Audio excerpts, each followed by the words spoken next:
بسم اللہ الرحمن الرحیم۔ عزیز طلباء السلام علیکم ورحمۃ اللہ وبرکاتہ۔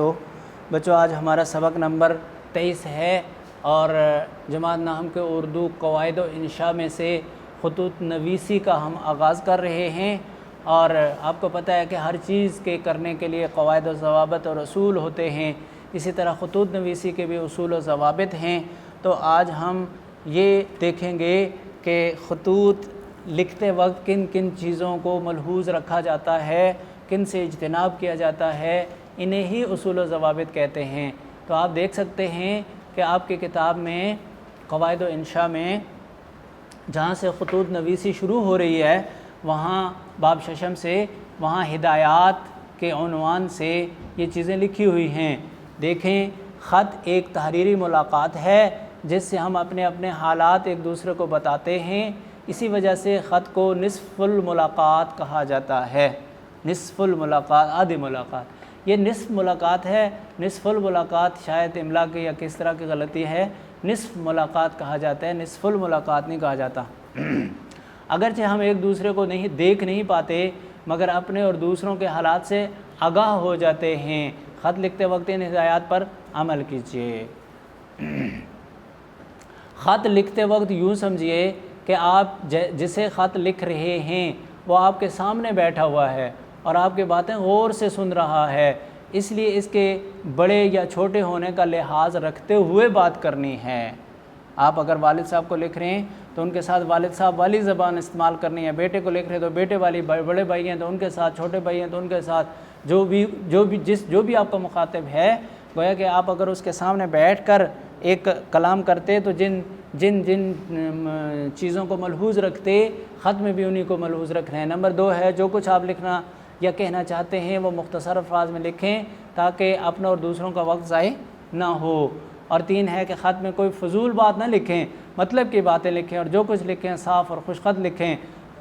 اور نمبر 4 ہے کہ خط کو چھوٹے چھوٹے جملوں میں مرتب کرنا چاہیے۔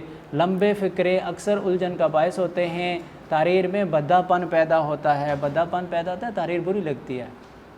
نمبر 5، خط کے آغاز میں پیشانی پر بسم اللہ الرحمن الرحیم لکھیے۔ اور نمبر 6، خط کی پیشانی کے دائیں طرف اپنا مختصر پتہ لکھیں جیسا کہ ہم لکھتے ہیں اور آگے خط میں آپ کو بتائیں گے۔ اور جیسے 251 شادباغ منڈی بہاؤالدین، اس کے نیچے تاریخ درج کیجئے جیسے 5 فروری 2018۔ یہ ہیں ہدایات بھائی بچوں۔ عربی زبان میں خط کو مکتوب لکھنے والے کو کاتب یا مکتوب نگار اور جسے لکھا جاتا ہے اسے مکتوب الیہ کہتے ہیں۔ بھائی بچوں، ایک اور بات سن لو کہ عربی میں مکتوب نگار نہیں کہتے، فارسی میں مکتوب نگار کہتے ہیں، عربی میں کاتب کہتے ہیں۔ عربی زبان میں خط کو مکتوب کہتے ہیں، لکھنے والے کو کاتب کہتے ہیں، اور فارسی میں لکھنے والے کو مکتوب نگار کہتے ہیں، عربی میں مکتوب نگار نہیں کہتے۔ اور جسے خط لکھا جائے اسے مکتوب الیہ کہتے ہیں۔ تو عربی میں 3 اصطلاحیں سن لیں، خط کو مکتوب کہیں گے، لکھنے والے کو کاتب کہیں گے، اور جسے لکھا جا رہا ہے اسے مکتوب الیہ کہیں گے۔ چھپے بچوں، خط کے حصے، کیونکہ آپ کو جو نمبر 10 نمبر کا ہوتا ہے خط اور درخواست آپ کے پیپر میں، تو جو نمبر دیے جاتے ہیں وہ ان حصوں کے حساب سے تقسیم کر کے دیے جاتے ہیں۔ کہتے ہیں عموماً خط مندرجہ ذیل 7 حصوں پر مشتمل ہوتا ہے، اور 7ویں حصے کے نمبر نہیں ہوتے کیونکہ وہ تو لفافے اور انویلپ کے اوپر لکھا جاتا ہے جو مکتوب الیہ کا پتہ ہوتا ہے۔ 6 حصے ایسے ہیں کہ جن کے نمبر 6 حصوں میں تقسیم کر کے الگ الگ سے دیے جاتے ہیں۔ مقام روانگی اور تاریخ، مقام روانگی اور تاریخ، وہ جو ہم اپنے صفحے کے اوپر دائیں طرف، بالکل دائیں طرف والے کونے میں لکھتے ہیں۔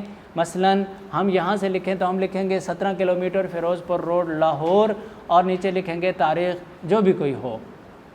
ایک حصہ۔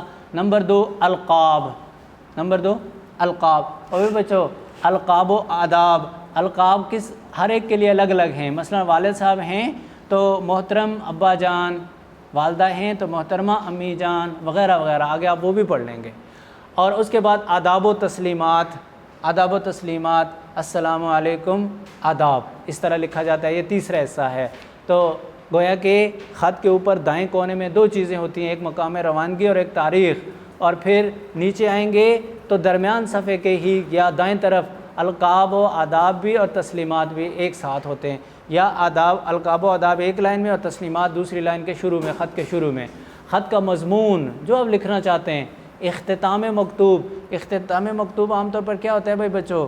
والسلام علیکم ورحمۃ اللہ مثلا، یا کہا جاتا ہے چھوٹوں کے نام لے کر کہا جاتا ہے کہ ان کو پیار، یا بڑوں کے بارے میں کہا جاتا ہے کہ ان کو آداب اور تسلیمات۔ یہ خاتمہ ہوتا ہے خط کا۔ اور اس کے بعد کاتب یا خط لکھنے والے کا نام اور پتہ، کاتب یا خط لکھنے والے کا نام اور پتہ۔ اچھا بھائی، جس کو آپ لکھ رہے ہیں، کاتب جو لکھ رہا ہے وہ، اور جو اس کا نام نیچے آ کے نا والسلام کے بعد، فقط والسلام کے بعد آپ کا بیٹا فلاں، آپ کا بھتیجا فلاں، آپ کا بھائی فلاں، وہ جو آپ نام لکھتے ہیں وہ چھٹا وہ حصہ ہوتا ہے۔ اب یہ جو 6 حصے ہوتے ہیں یہ خط کے اندر ہوتے ہیں بھائی بچوں۔ تو 10 نمبروں میں سے ایک نمبر 5 حصوں کے اور 5 نمبر آپ کے پیرا کے۔ اور اس کے بعد مکتوب الیہ کا پتہ یہ خط کے اوپر ہوتا ہے، چونکہ اس لیے اس کے نمبر نہیں ہوتے۔ اب دیکھو خطوں کے اقسام بتائیں، نجی خطوط، ذاتی، کاروباری خطوط، کاروباری حوالے سے کسی سے بات چیت کرنے، سرکاری خطوط، مراسلہ جاتی خطوط، یہ خطوں کی تقسیم ہے۔ سرکاری خطوط کون سے ہوتے ہیں بھائی بچوں؟ سرکاری خطوط ہوتے ہیں جس طرح کوئی ایک محکمہ دوسرے محکمے کو کوئی بات لکھتا ہے، ایک محکمے کا افسر اپنے ہی محکمے کے دوسرے افسر کو لکھتا ہے۔ آج کل چونکہ رواج خطوط کا کم ہو گیا ہے بھائی بچوں، اس لیے یہ سمجھنا ذرا مشکل ہوتا ہے۔ اور ایک ہے مراسلہ جاتی خطوط، مراسلے بھیج رہے ہیں آپ ایک دوسرے کو، لکھ رہے ہیں، مضامین پڑھ رہے ہیں لکھنے پڑھنے کے لیے، جیسے علامہ اقبال اوپن یونیورسٹی کا طریقہ ہے، یہ وہ مراسلہ جاتی خطوط ہوتے ہیں۔ اب بھائی بچوں آپ کو القاب و آداب دیے گئے کہ والد ہو تو محترم ابا جان السلام علیکم، خاتمہ آپ کا بیٹا ہوگا۔ والدہ ہو تو محترمہ امی جان السلام علیکم، خاتمہ آپ کا بیٹا۔ چچا ہو تو محترم چچا جان السلام علیکم، اور آپ کا بھتیجا۔ یہ چند دے دیے آپ کو۔ اس کے بعد پھر مزید بھی ہیں کہ چچی ہو محترمہ چچے جان، ماموں ہو محترم ماموں جان، ممانی ہو تو محترمہ ممانی جان، خالو ہو تو محترم خالو جان، خالہ ہو تو محترمہ خالہ جان، استاد ہو تو استاد محترم، دوست ہو تو سید بھائی، چودھری بھائی، دوست کا نام لکھا جاتا ہے۔ ساتھ السلام علیکم ہوتا ہے، پیارے دوست بھی لکھ دیتے ہیں، چھوٹا ہو تو بڑا بھائی ہو تو محترم بھائی جان، چھوٹا بھائی ہو تو پیارے بھائی، ان سب کے ساتھ السلام علیکم ہوگا۔ اسی طرح بڑی بہن تو پیاری آپا، چھوٹی بہن تو پیاری بہن، سہیلی ہو تو عزیز سہیلی، پیاری سہیلی، نام بھی لکھ دیتے ہیں، سلمہ باجی، پیاری عظمہ وغیرہ، اس طرح سے ساتھ السلام علیکم۔ کوئی اجنبی ہو تو اس کو مکرمی اور محترمی، فلاں صاحب، شیخ صاحب، سید صاحب، مکرم بندہ، یہ سارے کے سارے القاب ہیں، القاب و آداب ہیں۔ ساتھ اس کے السلام علیکم لکھ دیں تو القاب و آداب اور تسلیمات ایک ساتھ ہو جاتے ہیں۔ اچھا بھائی بچو، اس کے بعد پھر خاتمہ جو ہوگا وہ اسی کے مناسبت سے رشتہ ہوگا۔ جیسے بھائی ہیں تو آپ کا نانا چھوٹا بھائی، دوست ہے تو آپ کا صادق، استاد ہے تو آپ کا شاگرد، والد ہے تو آپ کا بیٹا، سارا اس طرح سے ہوگا۔ تو اب آپ نے یہ ہدایات اور القاب و آداب بھائی بچوں ان کو خوب اچھی طرح سے پہلے ذہن نشین کرنا ہے۔ پھر اس کے بعد ہم غالب کے خط پڑھیں گے، اور پھر ہمارا خط نمبر 1 2 3 4 5 اور 6 ہوں گے انشاءاللہ۔ اللہ آپ کا حامی و ناصر ہو۔ والسلام علیکم ورحمۃ اللہ وبرکاتہ۔